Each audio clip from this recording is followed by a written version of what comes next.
Hey guys, welcome to another live show, another live Chino's Arsenal. Make sure you guys are liking the video and subscribing to the channel. Most importantly, getting into the chat, letting me know what you guys are thinking and feeling. Just a little catch-up sesh and we already did a preview, but more of just like a general chat before our game tomorrow. Arsenal play Manchester City tomorrow in the Premier League. And then we've also had the opportunity to watch some of our rivals fight for their life, today. So we'll talk about that as well.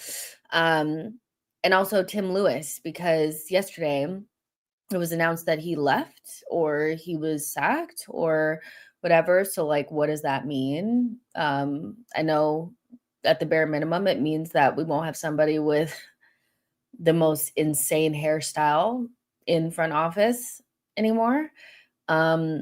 I'm not going to lie. I judged him very, very heavily off of his hair. Very, very heavily.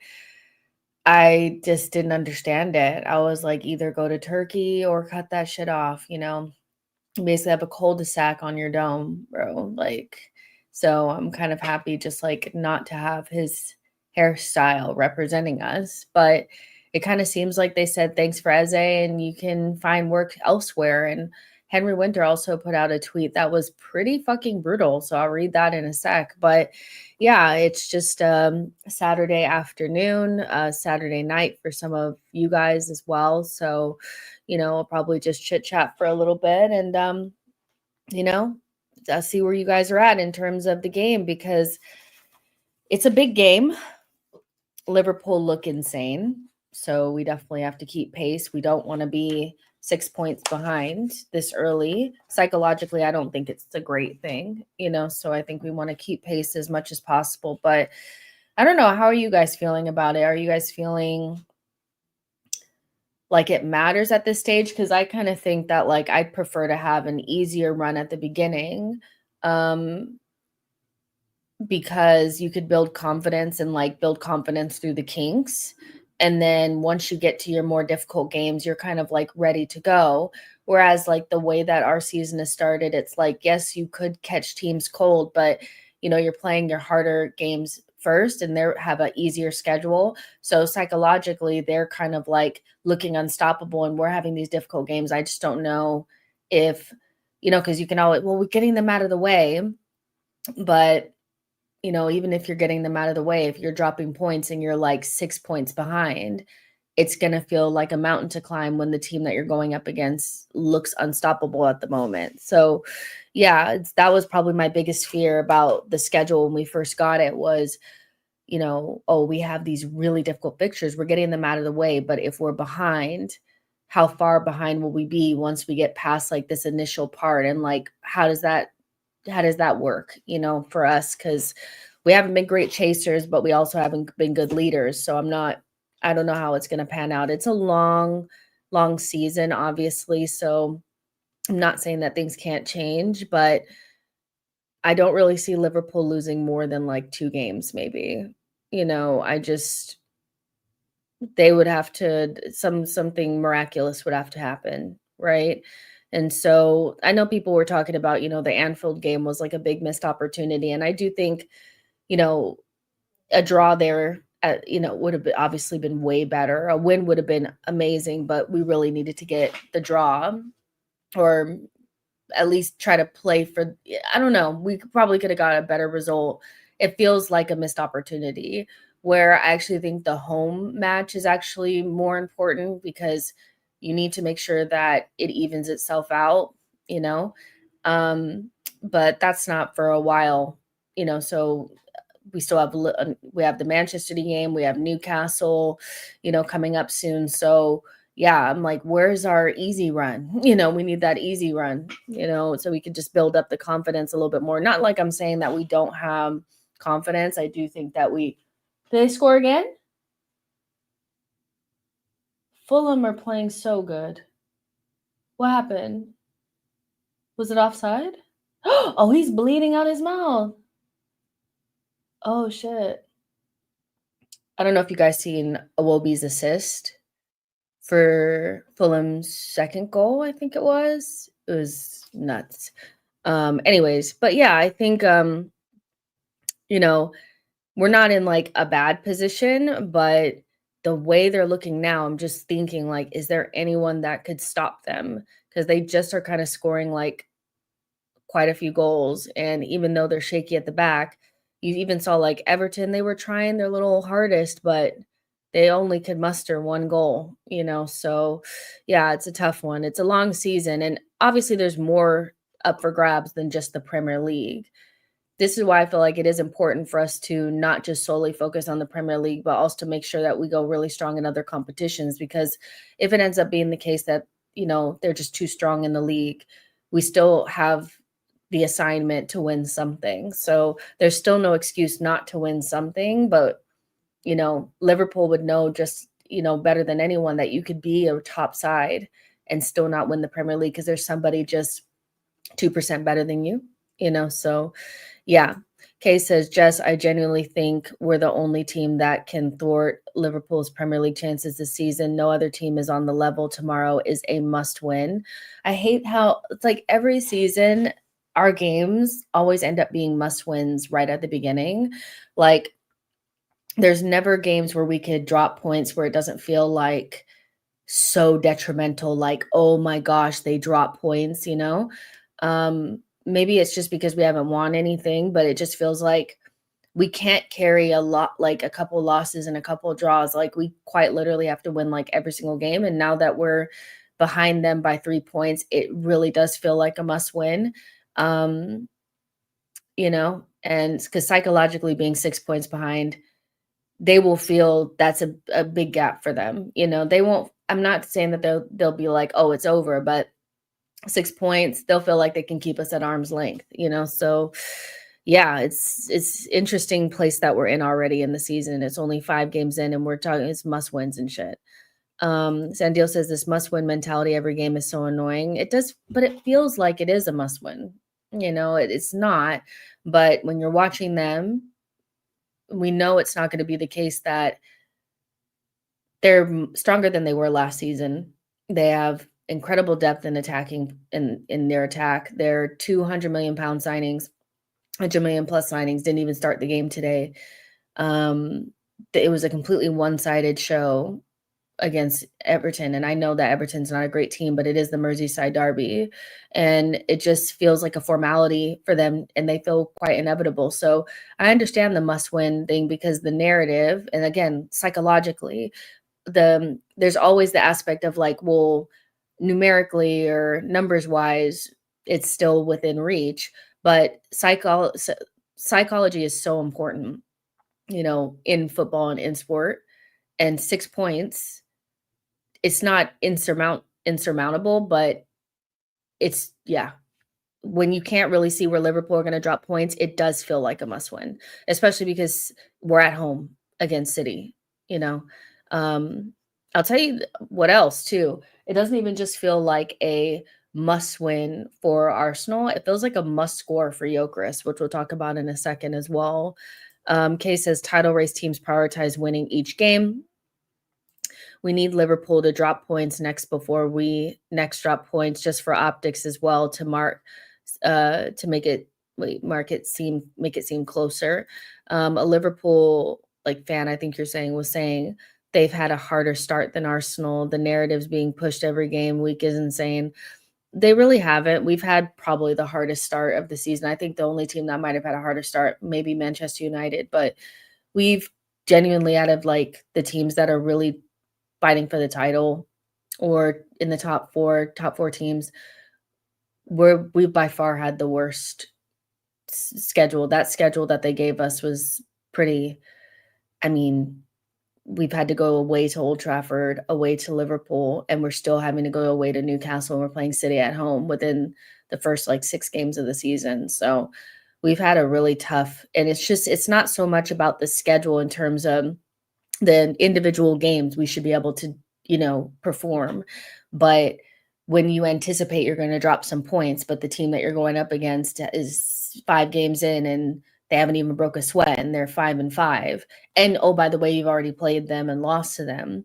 Psychologically, for a team that historically I don't think has had the best mentality. It's not to say that they're losers, but when it really comes down to it, we just seem to have that little bit of like a shakeability. Like we're not that 6 point gap. I'm not saying it would break us down, but yeah, I think it would propel them forward and it would maybe make us be like, so especially if you turn around and then fuck up against Newcastle as well. So it kind of is a must win, but every game is a must win at this point. So it just is what it is, I guess. Um, it just feels like there's been so much pressure already. I'm like, when does it release? I guess that's just the life of a team in the title race, but I don't know. It could be different. But Tim Lewis is gone, and I don't even know what to think because I don't know. Like, Tim Lewis just, I always kind of thought of him as the guy that was kind of holding us back a little bit, didn't really want to get the players that would push us forward, was kind of combing through the numbers, trying to protect the Cronkies' interests, like things like that. What? Ben Winston, film producer and director, will join the Arsenal board following Tim Lewis's departure. The London-born star is currently an Arsenal season ticket holder. Okay. But Tim Lewis always kind of seemed like someone that was more on the Cronky side rather than on the footballing side. Now, he had a really good relationship with you guys will tell Steve Parrish from Crystal Palace, and he did play a big role in getting Eze. But other than that, it does feel like he was more protecting the interests of the Cronkies and making sure that the numbers were what they needed to be. And instead, he wasn't really a football person. Like when I used to talk about like the calculators and the lawyers, he was definitely somebody that fit in that category. And so I can't say that I'm not happy to see him go, even though like I don't have a very clear idea of like exactly what part he played. But he's a lifelong fan, supposedly, and corporate lawyer, advisor to KSC since 2007, then board director in 2020 and executive vice chair in 2023, helped with the acquisitions and refinancing debt during COVID and pushing for financial fair play. So he's definitely somebody that was dealing with the number side of the game and was, I think a big part of trying to get Arsenal back on track during a really difficult time during COVID. I feel like we forget how broke we were. Those big contracts and the lack of money coming in because there wasn't any butts in the seats. We were in a very bad situation. We had to fire people. There was a lot going on, and you brought in somebody like this Tim Lewis guy, and I think he was really there to fix things and straighten the numbers out. But now that we're beyond the settling the ship and trying to become self-sustaining and all that shit, it's more about what's going to be best for what's happening on the pitch, because what's happening on the pitch is going to be what's best for the pockets. And so, he's somebody that's felt a little bit like an obstruction, over the last maybe 2 summers. And so, yeah, he's key in bridging the US owners in London operations and instrumental in Mikel Arteta's contract and recruitment moves like Eze. So, yeah, we'll see how things go moving forward in terms of, how the team or how the club operates. But like Edu was somebody that obviously did good things, but there was also an undercurrent of a feeling that things could be better. And I feel the same way about Tim Lewis is, he's probably done a lot of good things, and we'll never know to what extent his role really, how it changed Arsenal during the time that he's been here. But there's a world where things could probably be better, and so I'd be interested to see if this Winston can bring kind of like a Berta effect to the club.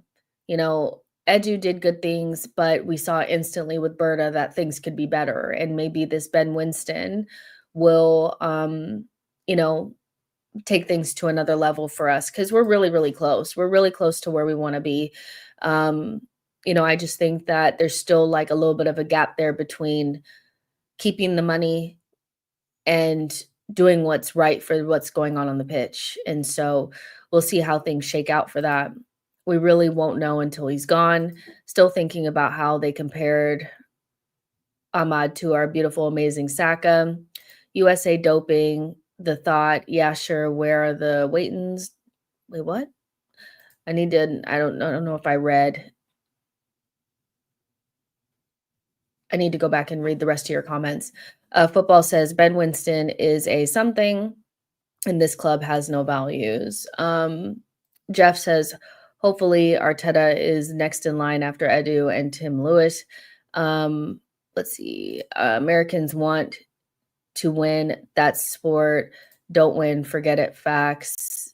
Okay, so I get what you're saying. And I agree with AXZ on this one, to be honest. We won't really know until he's gone. Like, we really won't know until he's gone. Because it wasn't that clear with Edu until we got somebody new and we had our first window without him that we had been suffering. No offense to Edu, but it's just the truth. Berto wasn't perfect, but the amount of business that we could get done, the fees that we got for that business, the fact that we went further than we've ever gone before.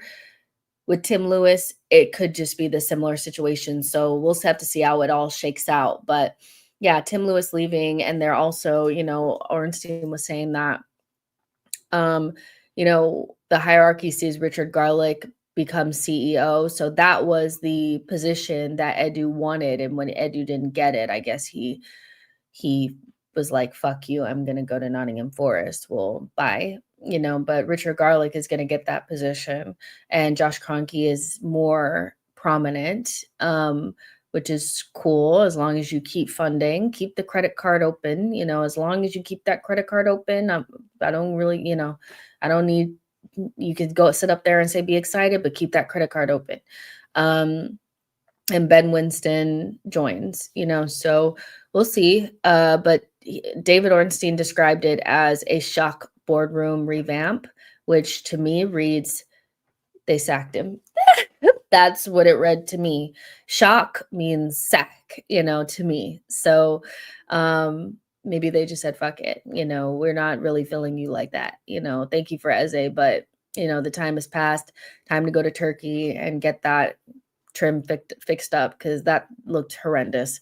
He was embarrassing me, secondhand embarrassment, walking around. I don't know what it is about rich people where they like to have these weird hairstyles and like do weird things and like nobody says anything about it. I don't know if it's like a form of abuse or offense. Like, I want to offend you like in some way, or I don't know, because Trump does the same thing. He knows his hair is fucked up. Like, he knows he's got to know his hair is fucked up. He has to know that fake tan looks like shit. Like, he must, like, but he doesn't give a fuck. Like, and he just keeps offending us with it. Like, Tim Lewis was doing the same thing. Every time he showed up with the trim, I was like, are you trying to hurt me? Like, I don't understand. You do not represent me. I would never have somebody in my group, my crew, my family, my friend group walking around with a cul-de-sac on his fucking head. Like, it was crazy. But good luck to him, and hopefully he fixes his hair. Catfishing. I can't read that. Sorry, not me. Dario says, how have Chelsea just struggled to beat United at their worst? We'll talk about that in a second. I'm kind of confident we're going to beat City. Enzo tried to play her ball and it failed. They are trying to beat Mikel so bad. I do think that it's a good thing that I feel like people kept their same energy, which I think was a good thing, because I was really critical of Mikel every time that we went down to 10 men, and this whole idea that we had to be so defensive. We had to snatch an attacker off, bring in a defender, and just batten down the hatches, because it would usually leave us in a position where the most that we could get was a draw, you know? And so we've seen, like, since last season, because the red card thing kind of reemerged last season, that we've watched us play with 10 men and we watch other people play with 10 men. And there's definitely an option. There is definitely a choice to be made by the coach when they go down to 10 men. You don't have to go to the batten down the hatches, defend for your life and death thing. You don't have to do that. It is a choice, right? And we were heavily criticized for it last season by outsiders. Like after the City game, whatever, we beat Wolves with 10 men, I believe. And then we had like another one where we drew, but it was like very defensive, very kind of like negative, like it wasn't the best. Actually, and then Bournemouth we lost. So it was, yeah. Now, I was really critical because I think there's a choice and I would like my team to be a little bit more, leave at least an outlet out there and try to have a way of scoring a goal and not just settle for the draw. Um, I'm not really into it. Now, I was interested to see how Maresca was going to deal with the early red card to Robert Sanchez. And I was kind of tickled to see that he went the negative route. I thought taking off all three of his attackers in Cole Palmer, who they're saying is injured now, Neto and Esteval, and bringing in Andre Santos, the goalkeeper, and Tosin, left them in a position where they capped themselves at a draw. They capped themselves at a draw at that stage. And it was so early on in the game that I feel like you can't see into the future, obviously, but he left no room for things to swing in their direction, or like what happened, Casemiro getting the red card early enough in the game where had they had, Cole Palmer, who may or may not be injured, this is with an asterisk, right? Or if they had kept on an attacker like Pedro Neto or something where they could have been more adventurous and had more of an attacking threat. They did score a goal, but it came from Chalobah off of a corner. For the majority of that game, Manchester United were running it, and even when it went 10v10, I felt like Chelsea lacked threat, and I get that they're away from home at Manchester United, but they couldn't even get at them because they had Enzo Fernandez, who should have been somebody considered to be snatched out. He was awful again. Instead of bringing in, you could have taken out Enzo. You could have done different things. You could have taken out Enzo, brought in Andre Santos, played Caicedo and Andre Santos. That would have made you more defensive, but you still would have had the choice to have a 10 in there. You could have dropped down João Pedro into the 10 and then brought in that gooey guy or whatever the fuck his name is. I don't know what his name is. Gooey, whatever. There's just other things that he probably could have done to make sure that they still maintained a threat. You know what I mean? And if you're not he couldn't even trust like Gittins or Garnacho. Like those signings look very strange. 80 million pounds worth of winger talent, and you weren't confident enough to bring them on to make a difference when you were chasing the game. Very strange things going on there over on the blue side of London. But I thought Maresca went the negative route.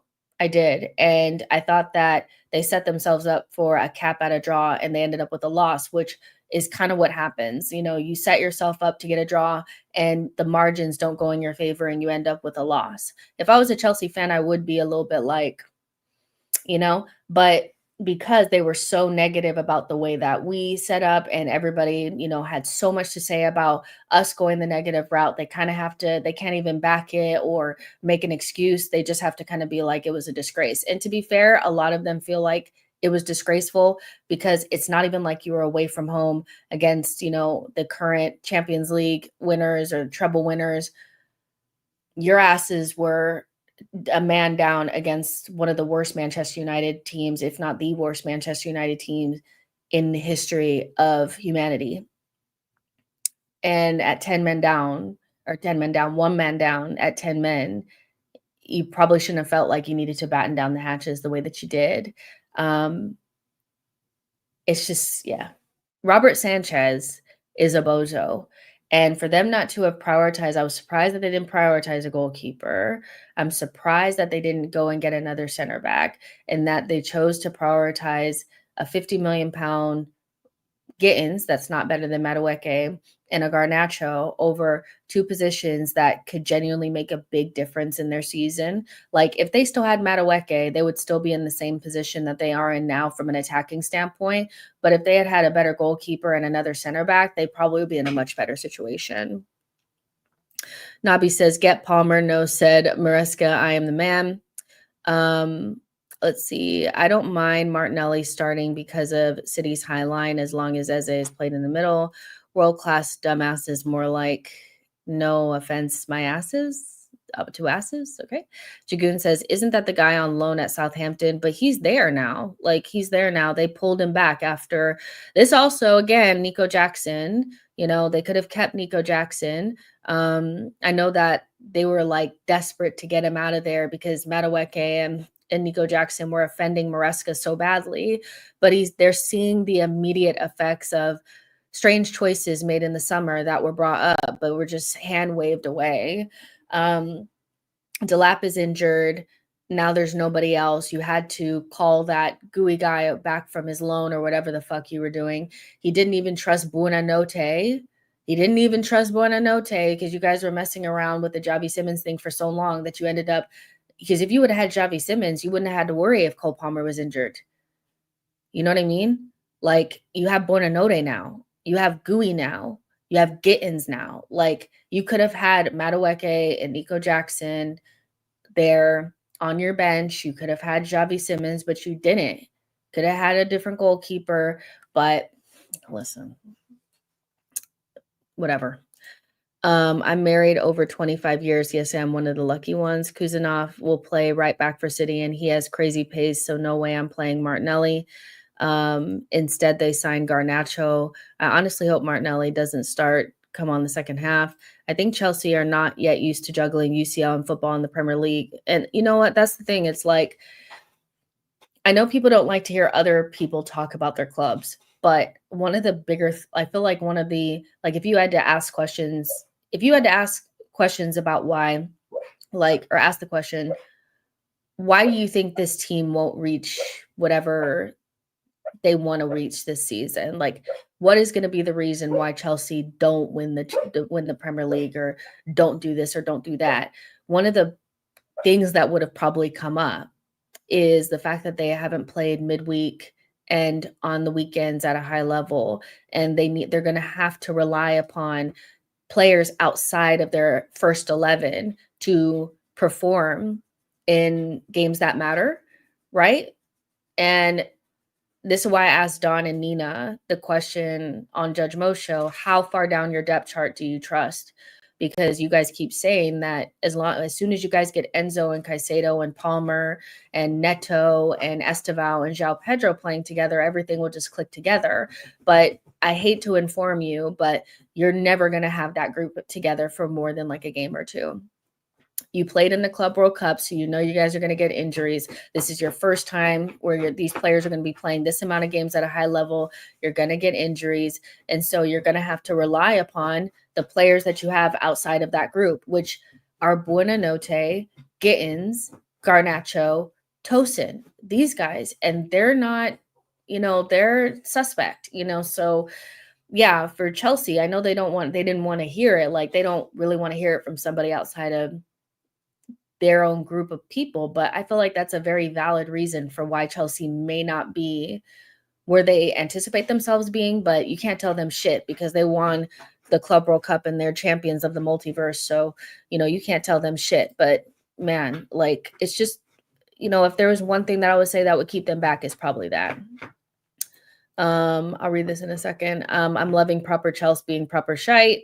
It's just, you knew somebody was going to lose to this Manchester United team. And that's why when we beat them, I was like, I don't give a fuck how we did it, because there's no worse thing. Like they were trying to make it seem like, well, if we had played better but lost, it would have been fine. But no, we had to win. Like that's all that matters, because somebody was going to lose to that shit team and it was going to be the end of the world. And it wasn't going to be us. It ended up being Chelsea. And so they were some of the main ones talking shit. Oh, you didn't look good. You didn't look good. You didn't look good. You didn't look good. Oh, you didn't play well. Oh my gosh, you should be la la la la la la la. And then they went there and tore their own draws. Like that's crazy to me. So all we had to do on the first game of the season was go to Old Trafford and get all 3 points. It didn't matter what it looked like, nothing, because it's an awkward place to go, even when they're shit. Let's see. Gabby says that they were swapping full 11s in the conference league and thought they could juggle 3 games a week with UCL opposition. Dummies. I agree. Or at least like there wasn't like the element of like, I think that's how we're probably going to struggle. There's just an element of we won the Club World Cup. So what do you mean it's going to be hard for us? It's like, all right. Sib says, I like what you've said about Chelsea, and that's the reason more Arsenal fans are more confident this season, because you will never have all of your best players playing together. And it's something that we've been through. It's something it's a very real thing. When we went from playing, we went from Europa League and a title race to Champions League and a title race, and we didn't have the depth beyond that first group. Like the beginning of that season, 23-24, we were playing Eddie and Kedia up front. There were a lot of games in the beginning of that season where Eddie was playing significant minutes for us. Arteta couldn't trust Emil and Fabio, so you had players playing lots of minutes, and we're seeing some of the downfalls of that, because you have like some players that just do not look the same, because during those times we didn't have the depth. But playing every game, that same group, it takes a toll mentally and physically. So you need to have big squads. You need to have at least 20 players deep, I feel, of players that you would be confident being in your starting 11 to really go for a title and to do well in the Champions League. Unless you just get unbelievably lucky and everybody just stays fit, which they're already seeing that Cole Palmer is having injury issues, and that should be a major alarm bells going for them, because they are basically Palmer FC, and if he's not there, they look very different, So it's it's not like a big thing for Chelsea, because yes, they've spent 2 billion or whatever it is, and they're meant to be doing this and they're meant to be doing that. But in the lifeline of, or like the lifetime of this particular team, I think if all of us were being honest, we would probably just expect them to maybe try to challenge for the title, do pretty well in the Champions League, but just be like solid in the top 4 this season. Because last season they were fighting life and death to get into the top 4 and to stay in it. So realistically, if they were to try to challenge and fall away and, just get to like, out of the league phase of the Champions League, and then, maybe get to the top 8, that would probably be a realistic season. It's just them being so blinded by the Club World Cup has made them say things that are probably not going to happen. Like, it's probably not going to happen. Dario says Chelsea were never going to do much with the Sanchez in goal, isn't among the best of the best. And we know that the difference a goalkeeper can make, because we have Raya now. And before Raya really got settled, people were acting like there wasn't much of a difference between Ramsdale and Raya. Raya is the type of goalkeeper that you can trust to take you places. Ramsdale, the type of goalkeeper, has too many individual errors, too many individual mistakes, and that makes the defense more shaky and makes them make mistakes because they're trying to compensate for this guy or whatever. Chelsea going through the summer window without getting a goalkeeper, the center back was crazy enough as it was, because the window was still open when Colwill tore his ACL. That's your best center back, by the way. Colwill is your best center back, and he doesn't even get into Liverpool or Arsenal's starting center back pairing, but that's neither here nor there. But that was your best center back, and he tore his ACL. The window was open. You didn't get anybody, so now you're playing the Tosins and the Chalobahs of the world, which are your Kiviors, essentially. No offense to Kivior, but that's what they are. And you're broken down Fofana. And then you didn't get the goalkeeper, which they tried for Mike Mignon. They couldn't get him for a penny. So they just never went back in for him, which I don't even rate Mike Mignon that highly, but he's better than Sanchez. And then Donnarumma ended up on the market. And I'm like, so you guys should be going for Donnarumma. They didn't go for Donnarumma. And I'm just like, the idea of Chelsea with Sanchez in goal talking about titles is not nonsense to me. It's nonsense to me. Palmer FC need to keep his ass fit to do anything this year because you damn sure can defend on the rest of that midfield. Um, I mean, Enzo Fernandez is the funniest player because they will tell you to the cows come home how good he is, but every time I watch him, I just see I'm not even gonna tell you what I see, but I don't see what they see. Goalkeeper was their number one priority in my opinion, and yet it's the one thing they didn't get on serious clubs. So, yeah, they're just they struggled today, and I said on Judge Mo's show, this was actually not when we were live, but it was backstage, and um, I was talking to Fozy and Mo, and I was saying that the best case scenario or our best case scenario for this weekend is that Chelsea lose to Manchester United, and we all agreed because KG had said that he wanted to come back on, and because he was confident that they would win. And I was just thinking to myself, like, somebody has to lose to this Manchester United team. Someone has to. It wasn't City and it wasn't us. So somebody has to lose to them. And this would be the perfect timing because Chelsea looked rickety. And it just so happened that it just happened so perfectly. It just happened so perfectly. So now Thursday's show is gonna be bumping. Like obviously we still have our game and that could change the narrative as well. But knowing that Dawn is gonna have to answer questions is already I can't wait. I can't wait because they were so confident, and I was just like, "Someone's losing to this Manchester United team. Someone. Someone." Dario says, "KG is shameless, always disappearing on, Best of Enemies whenever United lose." I hope the next team that loses to them is Liverpool. I would hope so, but I rate Palmer so highly, so I don't want him injured, but the way Chelsea fans have been mocking Saka with his limping, I don't know if I can have much sympathy with them for Palmer's reoccurring injuries. I mean, I think it'll end up being the case. Well, they'll be like, well, oh, Palmer wasn't there, Palmer wasn't there, Palmer wasn't there. But, you know, that may be the case that, you got unlucky with a Palmer injury. But if you say that it's Palmer FC, they will literally cut your head off. They will put you in the guillotine and like tar and feather you if you're like, well, you're kind of Palmer FC. If they use it as an excuse, it's fine. But if we say you're Palmer FC, it's like illegal. But it's just the truth. And like it's fine. Like you have good players. Like Caicedo is a good player. João Pedro is a good player. So it's not like you don't have other good players, but you have one player that just kind of makes a lot of very even situations for them into positive situations for them by just individual brilliance. And Arsenal could use a little bit more individual brilliance, and hopefully we see that with Eze and Gyökeres. But there is something to be said that you want probably a stronger team so that if somebody's missing, you don't miss it as much because with somebody like Palmer, it's like, well, if he starts getting injured and he's so significant, then what are you going to do when he's not? Because you literally have Gittins and Garnacho and Buonanotte, like quite literally. So yeah, and that's why I was like kind of surprised that they didn't just go ahead and pay the money for Javi Simmons because I was like, you're just a Palmer injury away from catastrophe. You know what I mean? And wouldn't it have not been better to just spend the extra 10 million on Javi Simmons because then you would know that you had something, but whatever.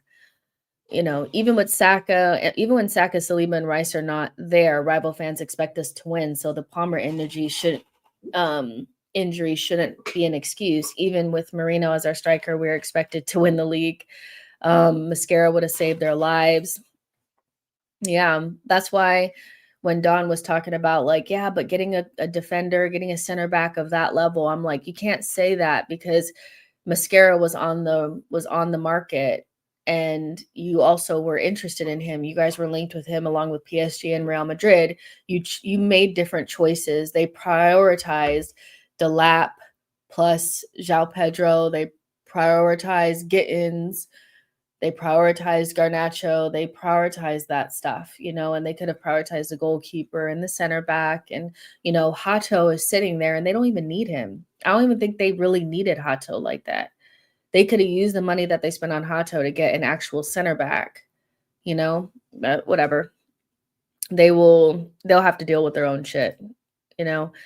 Uh, to be honest, a Chelsea fan called Yasser, who appears on football podcasts, made a good point. He said that they sell players a lot to compensate for their stadium size. They don't generate the same as Arsenal, etc. I didn't even think about that. The selling thing that's cool that they're selling players, and that's fine. There's nothing wrong with selling players, but when you start to sell to the detriment, when we can actually sit there at the end of a transfer window and ask whether or not your team is actually your squad is better than it was last season and it's not clear, then selling players like Nico Jackson and Madueke are just detrimental to the whole thing. They're just detrimental to the whole thing, you know? So I think if their whole strategy is to sell no matter what, even if it's a detriment to what's going on the pitch, then Chelsea fans need to have different expectations. And you know what their expectations are? Their expectations are to be the best. So there'll be a difference in expectations from the board and the fans, and that will cause discontent. And then things will start to spiral, you know.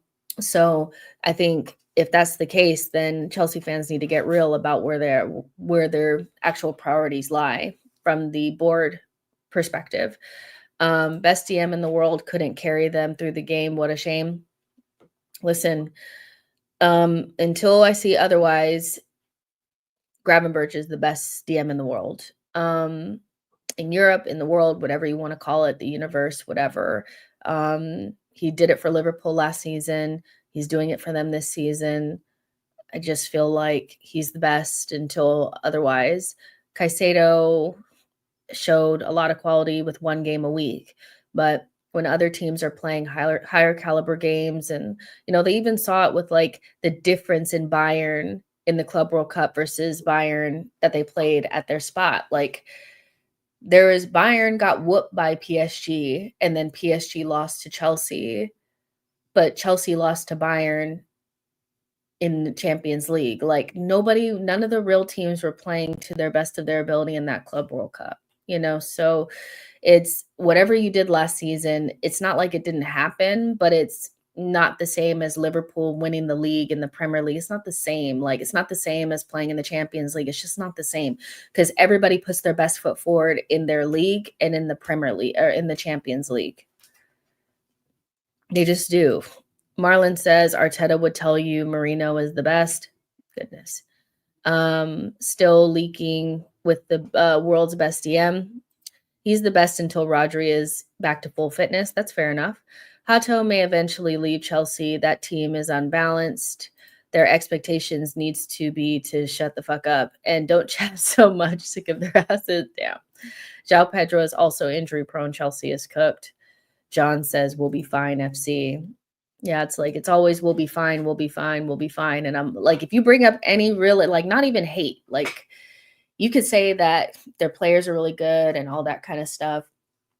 But if you bring up anything, even with solid evidence, it's like, we'll be fine. Nothing is wrong. It's okay. Like, and I'm just like, nobody's perfect. No team is perfect. So everybody will have a reason why they feel like their team won't reach their goals. And we can talk about those things, but they seem very unable to just be like, this ain't right, but whatever. But yeah, tomorrow is a huge, huge game. And like we were talking about earlier, it does kind of feel like a must win so early on. And I hate the whole must win thing, but it kind of is what it is. It feels like we must already. And I know people are still kind of doing the like who should start and who should not start.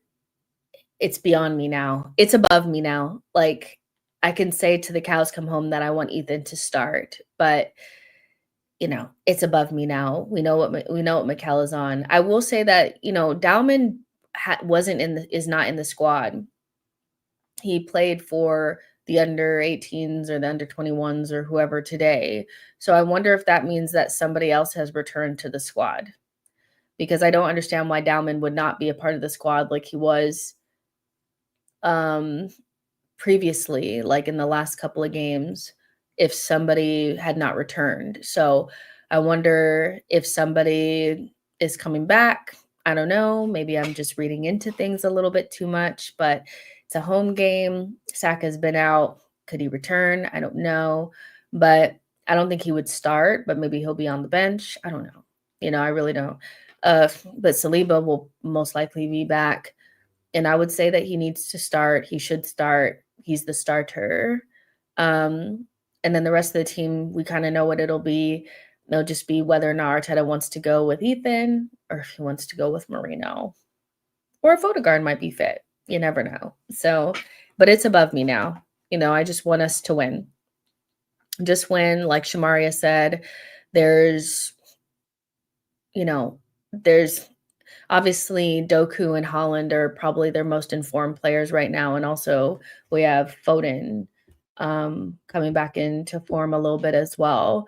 I feel like shut down Holland, shut down City is pretty much what we're going with tomorrow. Make sure that he's not getting easy looks. Make sure you make his life hell. I expect Timber to have a good game against Doku. Doku needs a reality check. You're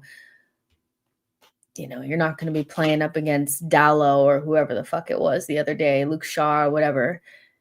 So we need to be shutting him down. The only kind of weak spot that we have defensively is probably Kala, but Kala is also our strength going forward. So we get what we get from that. Martinelli starting has crossed my mind, just maybe because Arteta wants to be a little bit safer and wants that like security from Martinelli running back and defending. But if I don't know, it feels a little bit like we're at home, we should feel like we want to go at the team instead of just trying to stop them from scoring. Even if they score first, we should feel like we're going to score 2 or 3, So I don't know if hamstringing us on the left-hand side is worth it to just keep a clean sheet if we can't score. But we'll see. We'll see where we go. I just want to be talking to you guys about a win tomorrow. That's it. I don't care how we do it.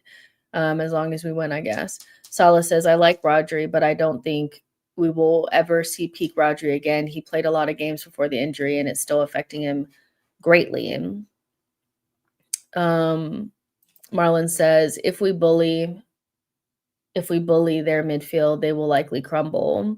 I mean, Rice needs to make Reinder's life living hell. I think the key to City is not to let them feel like they can just do whatever. And obviously you don't want to do silly fouls and stuff, but you want to make it really difficult for them to like link up and, kind of do their like little fast link up play and patterns and bullshit. You want to make it hard for them. And I think that's where Rice comes in. And Rice has not been particularly great this season, but he had a much better second half against Bilbao than he did in the first. And if there was ever a game to kind of start your season over and kind of get going, it would be against City.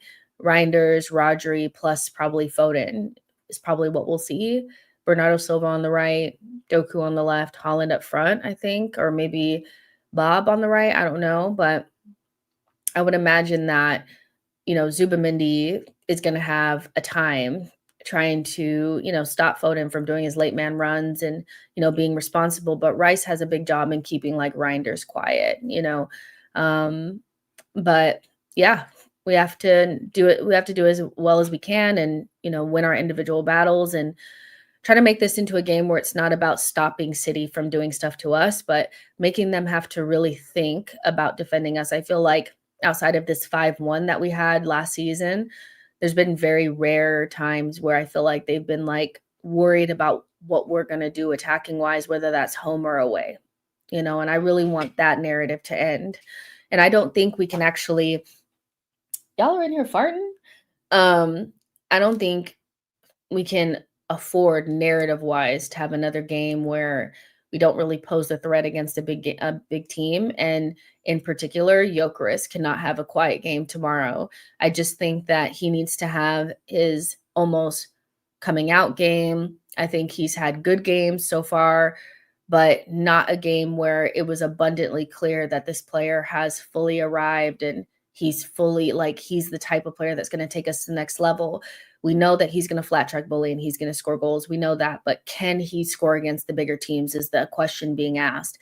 And so our attack slash Jokeris cannot have a quiet game, which is why we can't just only focus on trying to keep Pep from doing his tactical shit. And Arteta can't get into the mindset of just trying to beat Pep. He needs to just, you know, get out of this. Like, one of the things about Arteta that kind of annoys me a little bit is I feel like he's almost overly respectful or a little bit overly like so scared of Pep and City at times because he knows them so well.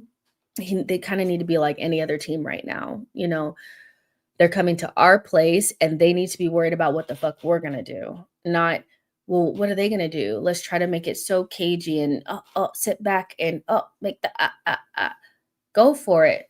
I want to see Madueke going at O'Reilly or whatever the fuck his name is every fucking time. I want to see Eze going at Kuzmanov or whatever his name is. I know people are saying he's a good defender and he's fast, but he's still a center back playing in a position that he's not used to. I expect Eze to do what he needs to do. If it's Eze or whoever, Jokeris, no quiet game, do your thing, you know. So it's a big game for the narrative, I think, because if you go 6 points behind City or 6 points behind Liverpool and Jokeris doesn't have a good game and the attack is not really moving, the narrative is going to be wild. John says, all I see is Marino starting. I can't unsee it. He's definitely starting. You know that. Salah says, we must get at them. I can't lie. I expected Jokeris' all-around game to be much better. I think his all-around game has actually gotten a lot better since his first couple games, to be honest.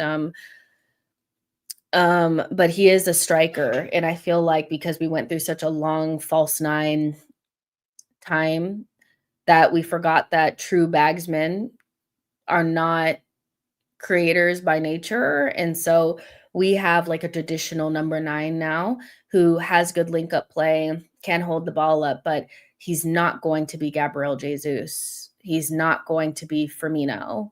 And I know that you have the Isaks and Ekitikes, but they're the exception to the rule. You know, usually have false nines that don't score a lot of goals, or you have bagsmen, you know, and bagsmen focus on putting the ball in the back of the net, you know. So, but I think his link up play has gotten so much better, and he's just not the hindrance that I feel like people are making him out to be. Good thing is we'll be done with most of our big fixtures. Yep, I agree. Yep, we definitely forgot about Abba and his all-around game. Exactly. If Nani doesn't think about GA after beating his man once, then shoot, cross, pass, cross, he will never improve, unfortunately. Play either Eze or Ethan in the 10, and this game shall be won. Victor was never my first choice striker because of lack of first touch. Havertz is still a better striker for me. He's not a better striker, but maybe you think he's a better footballer. You know, there's no way that Havertz is a better striker than Jokeris, because a striker's job is to put the ball in the back of the net, but he just might be a better footballer for you. But at this point, Jokeris has 3 goals already this season, and we just need to back him because Havertz is nowhere close to being back. So, yeah, I'm not surprised it's that way. Arteta said in a recent interview at Arsenal, he used to be attached to Pep. Oh, my gosh. Shagun says, we honestly need to bully them. No kids allowed tomorrow. Experience. Jokeris has 2 penalties and played against an academy center back. He has 2 penalties. No, he doesn't. He has 1. So, okay. I don't see them stopping out set pieces well. I don't see them like stopping our set pieces well. You mean like they'll be okay, like, or they won't be good defending our set pieces? John says Havertz is a better striker than Jokeris. I don't agree at all, but it is what it is. Paul says, lucky we didn't get Sesko. Tesco is allergic to scoring. I bet Gabriel Jesus will come and overtake him. I mean, I think things have some of the immediate positive results that have come from the decisions that were made in the transfer window have been kind of, I feel like, under spoken about, like not spoken about enough, because getting Jokeris instead of Sesko means that the Havertz injury doesn't hurt us as much, because look how shy Sesko looks. He definitely is living up. He's not beating the allegations. He's living up to the whole narrative around him that he's doesn't have the confidence to be the main striker at a big club. I do think that going to a Manchester United or going to an Arsenal and not hitting the ground running is a very difficult thing to deal with. And he's not looking like somebody that's up to the task. Also, bringing in the Mascaras and the Maduekes have shown to be really smart because instantly Saka and Saliba got injured. Like instantly, you know?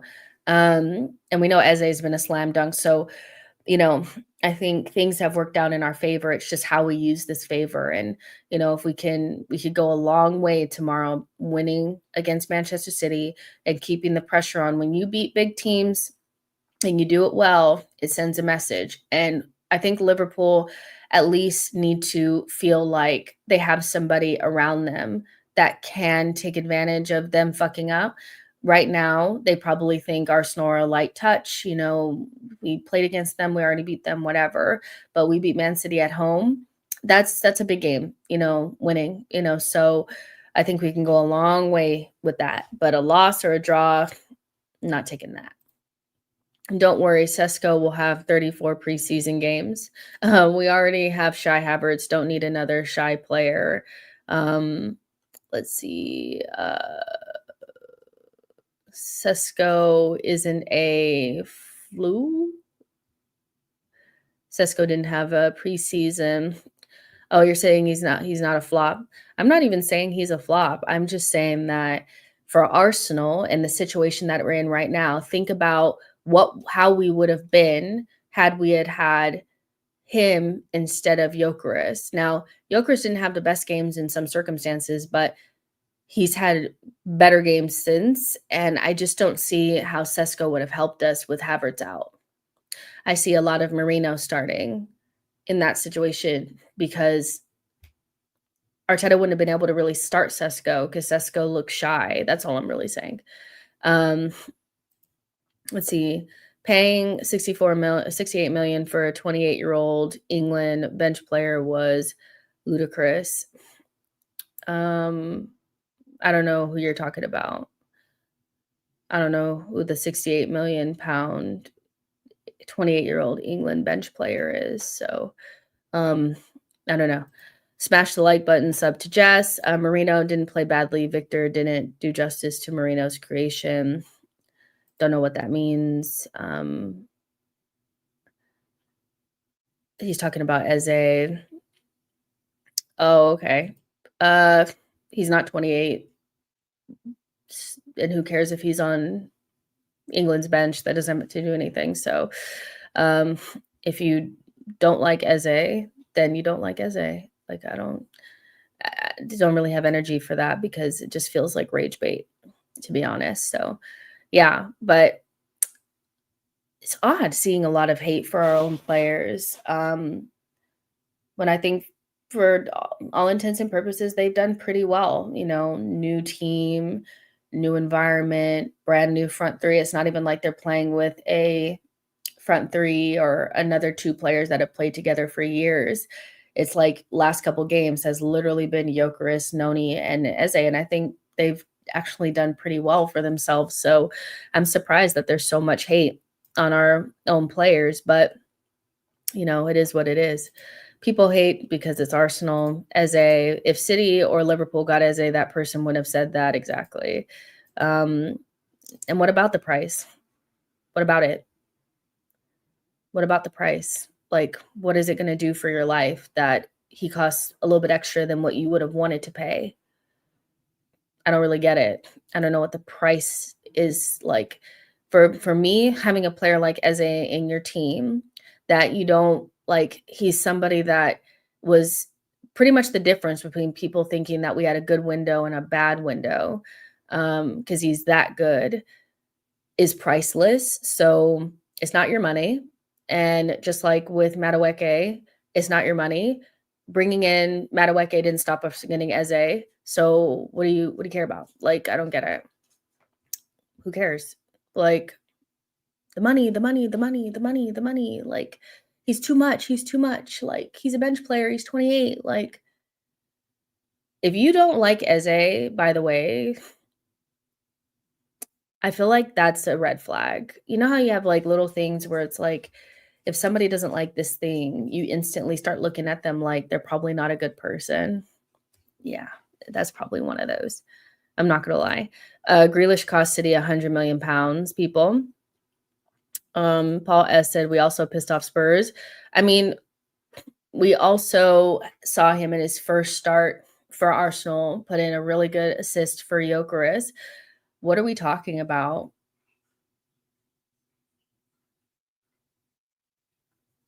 What are we fucking talking about? Now all of a sudden Eze is a bum? Alright. Sure. I don't rate the Eze and Rice hype. They are just squad players. It will take a proven manager for people to realize the level. Sure. John says, "Don't worry, these comments are rage baits." I wish they fed Eze more. They keep giving Noni the ball, being the right side bias as if Saka's still there. Dogs probably bark at people who don't like Eze. You feel me? I mean, to me, it's like you just instantly are in a category of like not a great person if you don't like Eze or you think he's like not good or whatever. Like I instantly just put you in like the weirdo category. Like Eze is just no, sorry, weirdo. Grealish, I always liked him, but he was misused at City. Jess, there are weirdos who don't like Saka in this fan base. Not liking Eze is light work for them. Um, and yeah, I feel like there's a lot of narrative around Eze right now just because people want him in a different position. And so there's confirmation bias if he doesn't on his first Champions League, first time he's ever played in the Champions League in his whole career away from home at a place that Arsenal fans feel like is easy to go, but they've never put a pair of boots on their feet. They don't believe Zubamendi when Zubamendi says that it's a hard place to go, but Arsenal fans know what the fuck they're talking about. They get mad or disappointed because he didn't have his best game in his first Champions League game. So it's confirmation bias that he's being Grealished out the team and all this kind of stuff. And it's like he's played 200 minutes for Arsenal. Can we at least give it 10 games, 10 solid games before we start making coming to harsh conclusions about a player that's hasn't even really got adapted to anything? If Kai Havertz and Raya has not taught you anything, or even Ben White, it's to shut up and just let things go for a little while longer than 5 minutes before you start bumping your gums. Because like most of the time what ends up happening is the natural progression of things like players settle in and get better happens, and then you guys are, oh well, yeah, like just wait for 5 minutes, just wait. Josh, yeah, Kai as well. Kai is still to me, like, I don't disagree with any of the things about Kai not being good enough to be our starting striker or whatever, but it cannot be dispelled that when he first came in, he was really, really shocking. And then he got so much better after January. After January, he got so much better. So whether you like Kai or not, or think he's like should be here or not, is like regardless, it doesn't really matter. It's irrelevant. My point is that when players first get here, what fans do is they have confirmation bias, they have biases or agendas or narratives already built up in their head. So if they don't have the first game that they come in, if they're not great, instantly it's confirmation bias, and they're writing dissertations and think pieces about a player that probably needs more time to just adapt. If players that came from the Premier League, Kai and Raya, needed like 6 months to get fully going at Arsenal, then why are people freaking out about Gyökeres? Eze's played 200 minutes for Arsenal. Like, what are we talking about? That's all I'm saying is like until we get a bigger sample size, it's just bullshit to me. Especially when you have a game for Eze where he played on the wing and played well right before the game that you guys are freaking out about. So just relax for a second. I'm just saying, let's just give him a minute. That's all I'm saying. 5 minutes, 5 minutes, just please. Like at some points already this season, we've had 5 new players in the team. 5. Gyökeres, Eze, Madueke, Zubamendi, and Mascara. all at once. And people are doing up, well, I just told you he wouldn't be good on the wing. Like, relax, please. Give him a minute. Let's see. Kai is a poor example in my opinion, but I agree with your overall thoughts. I don't think he is a poor because it's not about whether or not you think he's the best player in the world or if he's good enough for Arsenal. There's a fundamental difference between the way that Kai was when he first got here to where he was 6 months after he fully adapted to being at Arsenal. I think he's the perfect example for that because he was almost unwatchable and unplayable when he first got to Arsenal. He was so bad to me. I remember distinctly. Can you stop? Hey, can you guys stop? The Manchester United game at home where he missed a wide open opportunity, stalled out on the side on the touch line. He was like, I don't know what happened to him. He could barely kick the ball. He lost the ball, and that ended up being the goal that Rashford scored, to a player that is still to me not the answer, but is a player that I feel like can exist in Arsenal and do something, so, and Raya is no different. So you just have to give players time to actually adapt. Gravenberch was crap his first season, and look at him now. So yeah.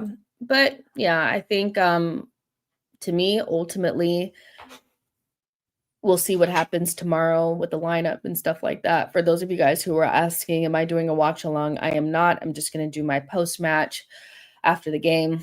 Make sure you guys check out my match reaction for the Chelsea game, the Chelsea Man United game, and the Liverpool game. I put those up. They're on the playlist on the channel on the homepage. There's a playlist for She Knows Football. Make sure you guys check that out. They're about 9 to 10 minutes long, so they're not that long. And we talked about some of the stuff that we talked about on the show. But yeah, we will be back after Manchester City loses to us tomorrow. And hopefully Gyökeres and Eze and Madueke and everybody scores and we can let all this stuff go. But yeah, like the video, subscribe to the channel, share this with a friend, and I'll see you guys tomorrow after the game. Bye, guys.